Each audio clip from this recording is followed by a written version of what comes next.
오늘 본문 말씀 창세기 44장에서 44장 14절에서 34절까지 말씀입니다.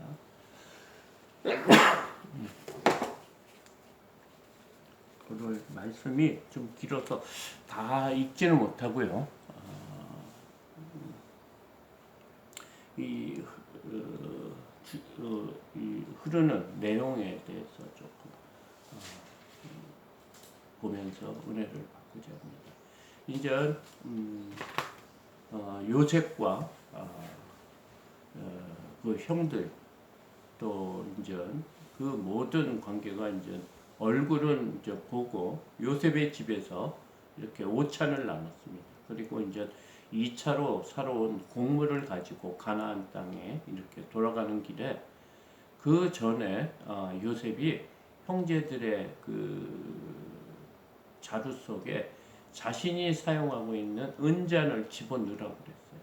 그래서 그 은잔을 그 청지기가 집어넣은 다음에 형들을 보낸 다음에 청지기를 쫓아가서 그들에게 너희들이 악한 일을 했다 그러면서 은잔이 없어졌다 그러면 그런 얘기를 통해서 그 형제들이 우리는 그런 사람이 아니다. 지난번에 아귀에 있던 돈까지 첫 번째 사러 간 그 돈이 우리의 아귀에 있어서 자루에 다시 갖고 온 사람인데 그런 악한 일을 안 했고 이 잔이 나오는 사람은 종이 될 것이다. 우리가 그 나온 사람 모두 종이 될 것이다. 이런 얘기를 했습니다. 그런데 뒤져보니까 베냐민 자루 속에서 은잔이 나온 겁니다. 그러자 이 모든 그 형제들이 놀래가지고 지금 어쩔 줄 몰라서 다시 그들이 짐을 싸고 요셉에게 이제 다시 애굽에 그 요셉 집으로 올라온 것이 지난 금요일 날 그 말씀이었습니다. 그리고 오늘 14절을 보니까 유다와 그의 형제들이 요셉의 집에 이르니 요셉이 아직 그곳에 있는지라 그의 앞에서 땅에 엎드리니 이제 그 요셉한테 이 일 때문에 온 겁니다. 사실은 베냐민만 와도 되는 일인데 지금 요셉의 그 형들이 다 지금 베냐민과 함께 요셉의 앞에 와서 요셉 앞에 땅에 엎드렸답니다. 그러니까 15절 요셉이 그들에게 이르되 너희가 어찌하여 이런 일을 행하였느냐 나 같은 사람이 점을 잘 칠 줄을 너희는 알지 못하느냐 이렇게 얘기를 합니다. 내가 점을 잘 치고 꿈에서도 잘하는 사람인데 너희들이 내 그 은자를 훔쳐가는 것을 우리가 모를 줄 아느냐 지금 이 말을 하니까 이제 지금부터 유다와 요셉의 이 두 사람의 이야기가 이렇게 진행이 됩니다. 이제 형제 중에서 유다가 드디어 이제 요셉 앞에 나와서 변론을 하고 있습니다. 유다가 말하되 우리가 내주께 무슨 말을 하오리이까 무슨 설명을 하오리이까 우리가 어떻게 우리의 정직함을 나타내리이까 하나님의 종들의 죄악을 찾아내셨으니 우리와 이 잔이 발견된 자가 다 주의 노예가 되겠나이다.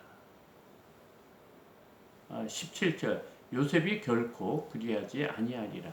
잔이 그 손에서 발견된 자만 내 종이 되고 너희는 평안히 너희 아버지께로 도로 올라갈 것이니라. 지금 유다는 잔이 발견된 자하고 자신의 형제들이 다 당신의 종이 되겠다 이런 얘기를 하니까 요셉은 아니다. 잔이 나온 사람만 내 종이 되고 너희들은 평안히 너희 아버지께로 도로 올라가라. 지금 이 말을 하고 있어요. 너무 이상한 광경이죠. 그죠? 지금 요셉은 지금 그 잔이 발견된 그 사람만 있으라고 그랬는데 그들은 자신이 그 베냐민과 함께 다 종이 되겠다. 지금 얘기를 하고 있는 거예요. 그러니까 다시 18절 유다가 그에게 가까이 가서 이르되 내 주여 원하건대 당신의 종에게 내 주의 귀한 한 말씀을 아뢰게 하소서. 주의 종에게 노하지 마소서. 주는 바로와 같으심이니이다. 지금 유다가 애쓰고 있는 거예요. 지금 이 일을 해결하기 위해서 유다가 발벗고 나아오신 거예요. 그러면서 그 동안 이 얘기를 하고 있습니다. 이전에 내 주께서 종들에게 물으시되 너희는 아버지가 있느냐 아우가 있느냐 하시기에 우리가 내 주께 아뢰되 우리에게 아버지가 있으니 노인이요 또 그가 노년에 얻은 아들 청년이 있으니 그 형은 죽고 그의 어머니가 남긴 것은 그뿐이므로 그의 아버지가 그를 사랑하나이다 하였더니 지금 그동안 있었던 것을 지금 유다가 요셉에게 얘기합니다. 무엇이냐? 그 아버지에게 아내가 있었는데 그 아내를 통해서 두 아들을 낳았다. 근데 한 명은 죽고 남은 그 어머니에게 남긴 아들은 베냐민밖에 없다. 그 아들 그리고 그 아들을 사랑하나이다. 지금 그 이제 가족 간의 관계에 대해서 말하고 있습니다. 그러면서 그동안 그 곡물을 사갖고 가서 그 집에서 그 야곱과 형제들과의 그 관계, 그러니까 다음에 곡물을 사러 갈 때 베냐민을 데리고 가야 된다. 그 얘기를 아버지께 했는데 그 얘기에 대해서 아버지가 베냐민을 얼마나 사랑하는지 그 베냐민을 데리고 갈 수가 없다. 만약에 데리고 가면 자기를 수월로 보내는 거하고 똑같다. 왜냐하면 지금 요셉도 없어지고 시므온도 여기에 잡혀 있고 또 베냐민까지 가면 자기는 죽은 거와 같다 하며 아버지의 상황에 대해서 지금 쭉 얘기를 합니다. 그러면서 형제 간의 우애에 대해서 지금 23절을 보니까 주께서 주의 종들에게 말씀하시되 너의 막내 아우가 너희와 함께 내려오지 아니하면 너희가 다시 내 얼굴을 보지 못하리라 하기로. 그 다음에 24절 우리가 주의 종 우리 아버지에게로 돌아 올라가서 내 주의 말씀을 그에게 아뢰었나이다. 그 후에 우리 아버지가 다시 곡물을 조금 사오라 하시기로 우리가 이르되 우리가 내려갈 수 없나이다. 우리 막내 아우가 함께 가면 내려가려니와 막내 아우가 우리와 함께 가지 아니하면 그 사람의 얼굴을 볼 수 없음이니이다 하니까 야곱의 그 마음을 지금 얘기하고 주고 있습니다. 주의 종 우리 아버지가 우리에게 이르되 너희도 알거냐 내 아내가 내게 두 아들을 낳았으니 하나는 내게서 나갔으므로 내가 말하기를 틀림없이 찢겨 죽었다 하고 내가 지금까지 그를 보지 못하였거늘 너희가 이 아이도 내게 데려가려 하니 만일 죄가 몸에 미치면 나의 흰머리를 슬퍼하며 수월로 내려가게 하리라 하니.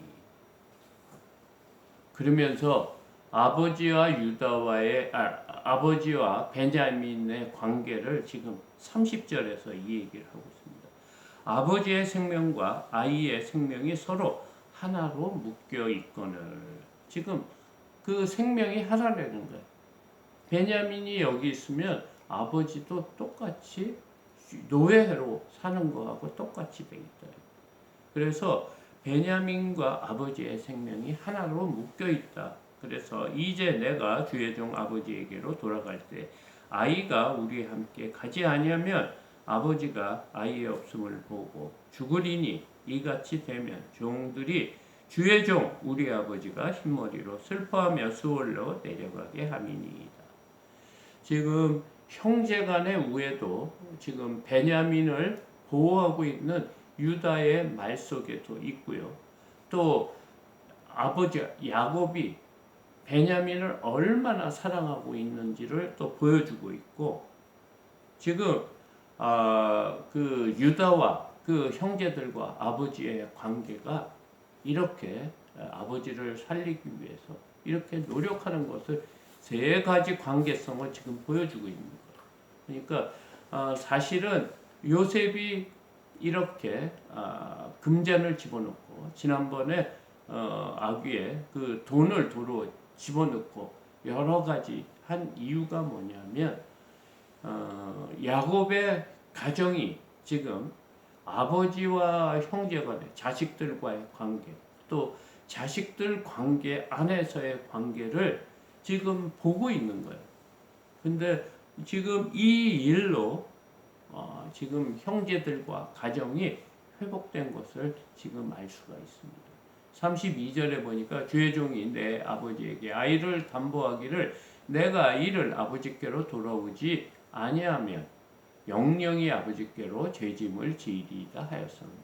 그러니까 지금 베냐민을 지켜야 된다고 지금 생각을 하는 거예요. 그러니까 요셉의 입장에서는 어떻겠습니까? 너무 뭐라 그럴까, 아버지가 자신을 사랑하는 거, 또 그것으로 인해서 베냐민을 이렇게 붙들고 있는 그런 아주 절박한 상황이고, 또 그 베냐민이 돌아가지 않으면 아버지가 수월로 내려가는 것을 우리가 볼 수 없고, 또 베냐민과 아버지가 한 몸으로 하나로 생명이 묶여 있다, 이런 말을 하니까 유다가 이제 결단을 합니다. 이제 주의 종으로 그 아이를 대신하여 머물러 있어 내 주의 종이 되게 하시고 그 아이는 그의 형제들과 함께 올려 보내소서.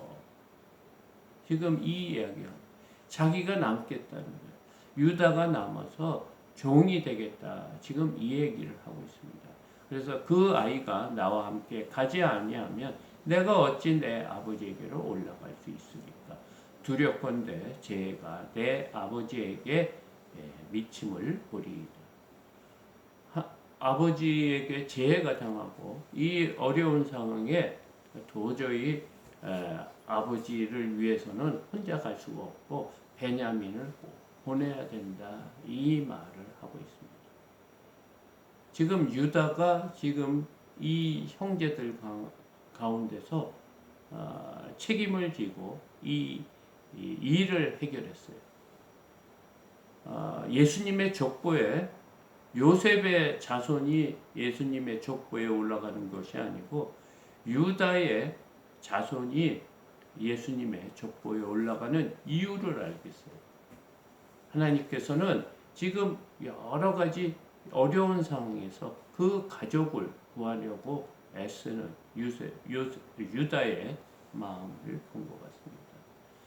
하나님께서는 자신의 일, 이 앞으로 그 이스라엘이라는 큰 민족을 세우기 위해서 야곱의 가족 12명의 그 아들을 통해서 이 하나님의 백성을 이루려고 하는 그 계획에 지금 이 이야기, 그러니까 야곱과 그 아들과의 관계, 가정이 회복됨으로써 이 일이 진행이 될 수 있게 지금 하시면서 굉장히 중요한 것은 사람하고 관계, 특히 가족 안의 형제들과 또 부모와의 관계, 이런 것이 정상적으로 또 사랑의 관계로 이루어지기를 원했던 것 같습니다.